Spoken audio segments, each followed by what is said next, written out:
Hello, সালামু sir. Sir colonel Rajib বলছি sir. Rehan আপা একটু কথা বলতো sir, over to her sir. কে?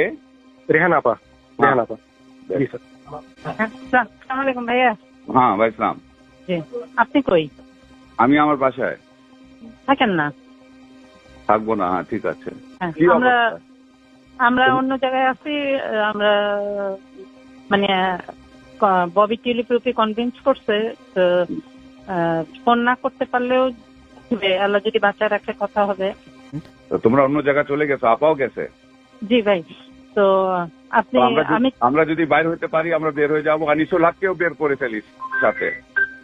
হ্যাঁ হ্যাঁ, যেটা হয় আপনি ইমিডিয়েটলি ওই যে সায়ান আর জয় যেটা বলছে আপনি ওইটা করেন। ঠিক আছে, এক ওকে। সেকেন্ডও দেরি করেন না, কারণ শম্পার বাসায় গেছে, ফটো তুলছে এবং চারিদিকে মানে সাদা ঝোপা পড়া দাঁড়িয়ালা এই আর কি। তো ইউ শুড লিভ, মানে যত তাড়াতাড়ি সম্ভব। Okay. আর আমি কনভিন্স করতেছি যে মানে যা যা আসে ওইটা করবো আর কি। এইখানে একদম থাকা সেফ না। আচ্ছা ঠিক আছে, তাহলে ও কি বলবে? মার্শাল ল ডিক্লেয়ার করতেছে না সে বাক্কা? ওইগুলো এখন কাম দিয়েন না, ইউ শুড লিভ ইমিডিয়েটলি। ওকে, জি ভাইয়া, ফি আমানিল্লাহ, দোয়া করেন। প্রিয় মানুষ।